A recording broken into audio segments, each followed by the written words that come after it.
한덕수 대통령 권한대행이 대통령 몫의 헌법재판관 2명을 지명한 이후 그 파장이 상당합니다. 국민의힘은 용단을 내렸다 높이 평가한 반면에 민주당은 당혹함을 감추지 못하는 분위기인데요. 한덕수의 일격이 향후 전국에 미칠 영향 지금부터 신통방통에서 자세하게 짚어드리겠습니다. 먼저 한덕수 대행이 지명한 두 사람의 면면부터 간단히 짚어보겠습니다. 화면 보여주시죠. 그냥 범퍼 받았으면 그냥 오는데. 네, 지금 이완규 헌법재판관 후보자입니다. 서울대 법대 졸업했고요. 사법연수원 23기, 대검 형사과장, 또 법제처장 지낸 인물이죠. 윤석열 대통령 인수위에 참여하면서 윤 대통령의 46년직이라는 점이 부각되기도 했었습니다만 한때는 윤석열 대통령이 서울중앙지검장에 오르니까 반발하며 검찰계를 떠났던 인물로도 한때는 윤 대통령과 반목했던 사이로도 알려지는 인물입니다. 또 5.18 민주화 유공자로도 평가를 받고 있습니다. 함상훈 헌법재판관 후보자 서울대 법대 졸업했고요. 사법연수원 21기입니다. 김경수 전 지사에게 드루킹 관련 혐의로 실형을 선고한 인물이기도 하고 우병우 전 총장에게 유죄를 선고한 인물이기도 합니다.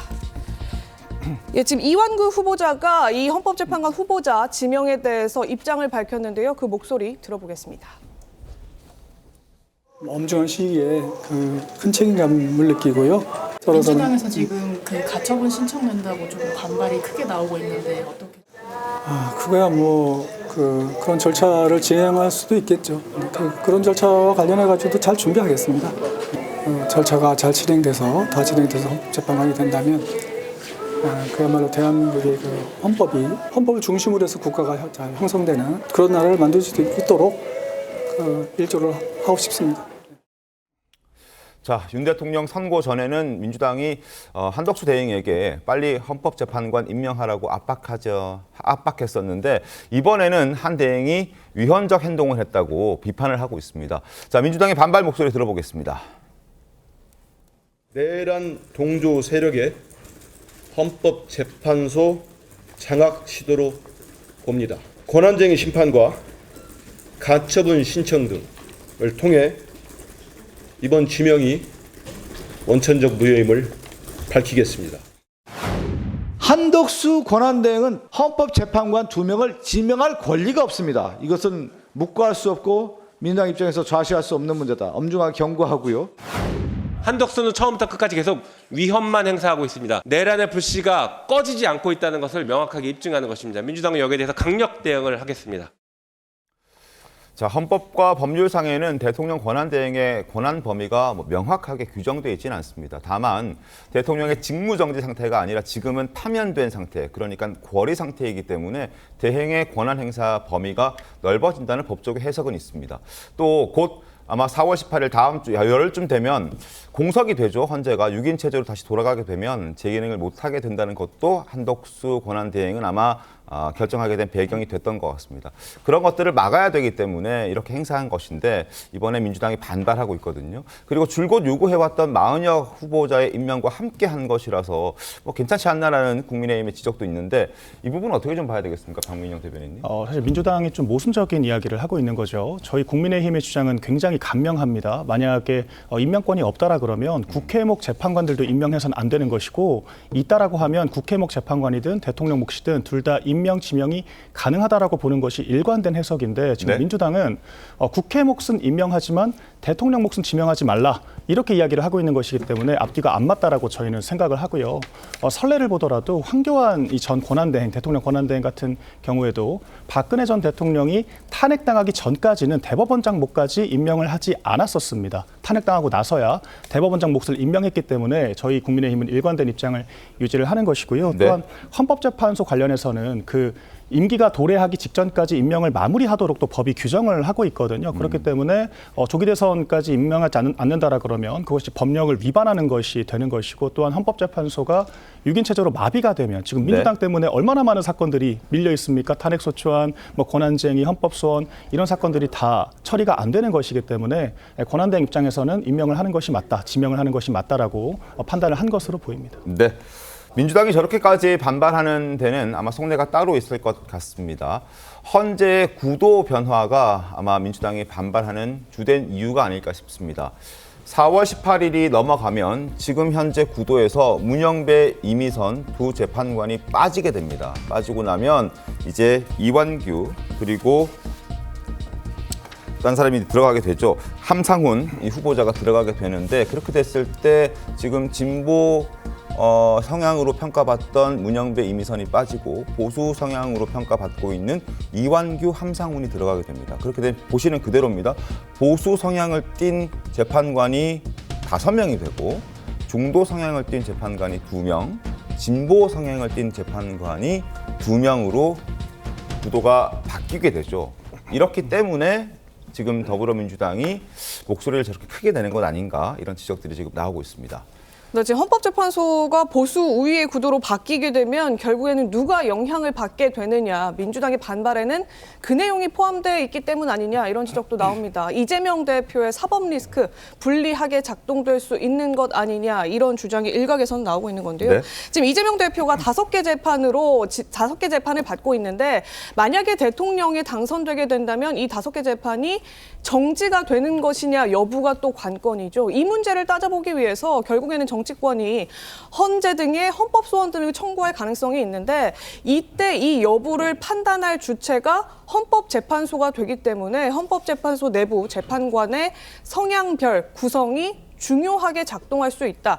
그래서 민주당이 더 예민하게 반응할 수 있다. 이런 얘기도 나오고 있습니다. 송영 변호사님 어떻게 생각하십니까? 말씀하신 것처럼 그런 포인트가 존재한다고 볼 수 있죠. 저는 이재명 대표가 대통령이 될 가능성을 머릿속에 두고 있지 않습니다만 민주당에서는 그렇게 생각하고 있을 텐데 자, 만약에 이재명 대표가 당선이 되더라도 그 재판들이 자동적으로 정지되는 게 아닙니다. 5개의 재판을 헌법 84조를 이유로 정지해야 된다는 것은 그야말로 이재명 대표 입장인 것이지 1948년부터 재헌헌법에 똑같은 조항이 있었는데 우리 헌법을 만든 헌법의 아버지들은 이렇게 중한 범죄 혐의를 여러 개 받고 있는 사람이 형사 피고인이 돼서 재판을 받고 있다가 대통령직을 방탄의 수단, 도피의 수단으로 활용하는 것을 상정하지조차 않았습니다. 그렇기 때문에 대통령이 된다고 해서 그 재판이 정지되지는 않겠습니다만은 계속 진행이 되면은 대통령이 다툴 수 있는 방법은 2가지가 있죠. 하나는 그 재판 안에서 다투거나 혹은 헌법재판소의 권한쟁의 심판을 청구하는 방법이 있을 수 있습니다. 그 경우에 아마도 헌재의 구성이 바뀌면은 이재명 대표에게 불리한 것이 아니냐 이렇게 해서 오로지 한 사람만 염두에 두고 지금 이걸 비판하는 것 같은데 네. 민주당이 잘 알아야 될 것은 이 헌법 84조 해석 문제는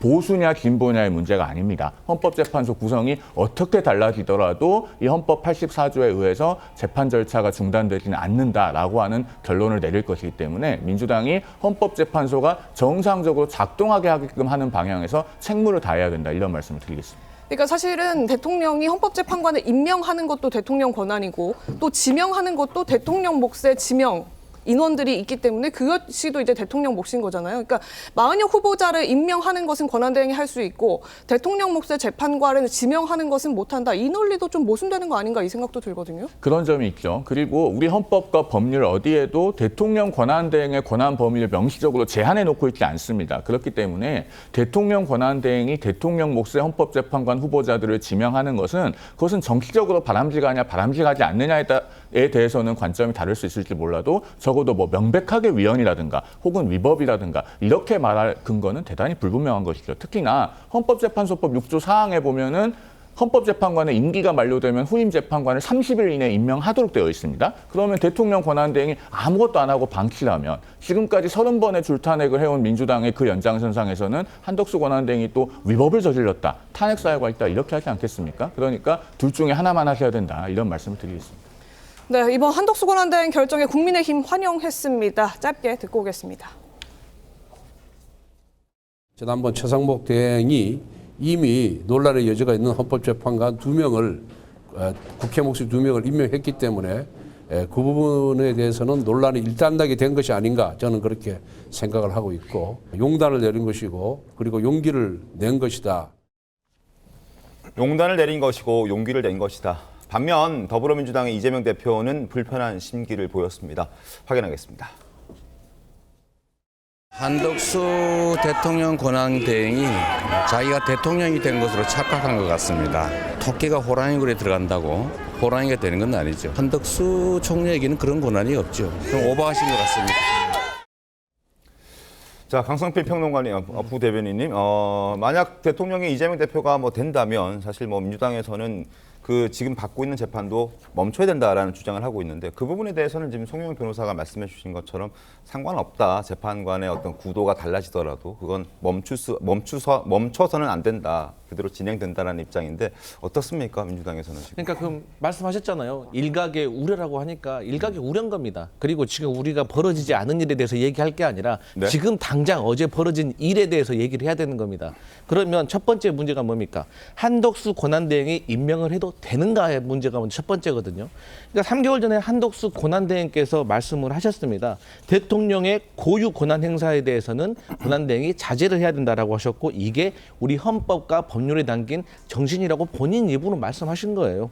그리고 2017년도에 황교안 권한대행에 대한 사례가 있잖아요. 그러니까 대법원장 임명 몫에 지명 몫에 대해서는 임명을 하셨습니다. 하지만 대통령 몫인 박한철 소장 몫에 대해서 후임자로서는 임명을 안 하셨어요. 이게 과거 사례가 있다는 점을 말씀드리고요. 그다음에 두 번째로는 그러면 왜 이완규인가? 저는 이것도 큰 문제라고 생각을 합니다. 그러니까 이완규 이 법제처장 같은 경우는 안가회동에서 있었던 분인데 이분이 내란 혐의를 받고 있습니다. 그래서 피의자로 조사를 받고 있다는 점. 그리고 추가적으로 희한한 게 이 안가에 4명이 가셨거든요. 근데 4명이 안가에 다녀온 이후에 휴대폰을 모두 바꾸셨어요. 우리 여기 같이 있는 패널과 앵커분들 갑자기 방송 끝나고 같이 휴대폰을 바꿔요. 그게 우연입니까? 아니잖아요. 그러니까 이런 것들을 국민들이 다 평가하는 겁니다. 그러니까 앞서서 권한대행이 임명해도 되느냐 안 되느냐를 가지고는 국민의힘에서 나름대로의 법리와 어떤 근거를 가지고 저는 반론을 펼 수가 있다고 생각을 하지만 네. 왜 이완규인가라는 질문에 대해서는 답변하기 어려울 겁니다. 윤석열 정부 들어가지고 윤석열 대통령과 인연이 있는 검사가 29명입니다. 그런 분들이 주요 요직에 가 있어요. 그중에 한 분이 이분인 것이고 마지막으로 헌법재판소법 5조에 보면은 이 대통령 선거에서 후보자의 당선을 위해서 자문이나 고문 역할을 하신 분은 3년을 경과되지 않는 사람으로 해야 된다라는 조항이 있거든요. 그래서 이런 거와 관련해서 민주당은 차분하게 법적 대응을 하겠다 이런 말씀 드립니다. 네, 제가 좀 반론을 드리자면, 그러니까 근데 한덕수 권한대행이 그렇게 해서 소극적인 권한만 행사를 하겠다라고 했는데. 국회목 재판관들을 임명하지 않았다라고 해서 탄핵을 추진한 것이 민주당이었죠. 그리고 헌법재판소에서도 임명을 해야 한다라고 전원일치로 이 결정을 한 상황이고요. 그렇기 때문에 상황이 달라졌다라는 점 제가 말씀을 드리고 임명을 할 수 있으면 둘 다 하는 것이 맞다. 지명도 임명도 둘 다 하는 것이 맞다라고 거듭해서 말씀드리고 또한 이제 후보자 적격 그 자체를 지적을 하셨는데 그렇다 그러면 과연 마은혁 재판관은 국민 눈높이에 맞는 후보인가 이런 의문도 있을 수 있는 것이거든요. 또한 그런 후보자 적격성 문제를 국회에서 다툴 수 있는 수단이 있습니다. 바로 인사청문회죠. 그렇기 때문에 인사청문회를 보이콧을 할 것이 아니라 인사청문회를 조속히 개최를 해서 20일 안에 이 이완구 후보자의 적격성 문제를 다투면 될 것이다. 이렇게 생각을 합니다. 근데 최소한도로 국민의힘에서 인사청문회에서 그런 거 다퉈야 된다라 말하면 하시면 안 돼요. 마은혁 후보자 인사청문회 불참하셨잖아요. 인사청문위원까지 선임해놓고 또 국회 본회의 표결 안 하셨잖아요. 그랬던 국민의힘이 불과 몇 개월 만에 이런 문제에 대해서 이완규 인사청문회에서 다퉈라? 이것은 앞뒤가 안 맞다. 이런 말씀 드립니다. 앞뒤가 안 맞는 게 아니고요. 그걸 저희가 후회하기 때문에 하는 말입니다. 마은혁 헌법재판관은요. 과거에 민주노동당 당직자 보좌관들이 국회 로텐도를 점거했던 사건에서 매우 무리하게 공소 기각 판결을 선고할 정도로 본인의 어떤 이념적인 기한과 법관으로서의 책무를 잘 분리하지 못한 분입니다. 그런 부분들을 인사청문회에서 정확하게 따져 물었어야 되는데 하지 못해서 결국에는 임명을 막지 못했던 거예요. 그런 교훈이 있기 때문에 민주당도 마찬가지로 이완규 후보자가 문제가 있다고 생각하면은 적법하게 인사청문회를 진행하고 그 절차 내에서 해결하려고 해야지 국회가 무슨 인사청문 요구안을 송부받지 말아야 된다든가 권한쟁의 심판이나 가처분을 해결해야 된다 이렇게 하는 것은 사실은 공당다운 태도는 아니라고 생각합니다. 그런데 이건 말씀을 드리면 국민들을 속이고 있다. 그러니까 대통령 지명목은 인사청문회가 무용지물입니다. 인사청문회는 형식이죠. 결국엔 대통령 지명목은 지명해서 인사청문회 절차 거치고 임명하면 끝이에요. 그 적법성을 따지지 않잖아요. 근데 마치 인사청문회가 그 필터링이 된 것처럼 속이지 않았으면 좋겠고 이완규 재판관에 대한 후보자 임명은 결국에는 지금 다 떠나서요.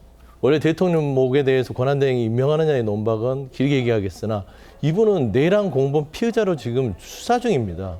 이런 사람을 어떻게 헌법재판관에 후보자로 올립니까? 대한민국에 많은 재판관, 우수한 재판관들이 많이 있어요. 그러면 내일 안에 공범의 피의자를 이 수사가 끝나고 나서라도 뭔가가 이 이야기가 돼야지. 이건 좀 아니지 않냐.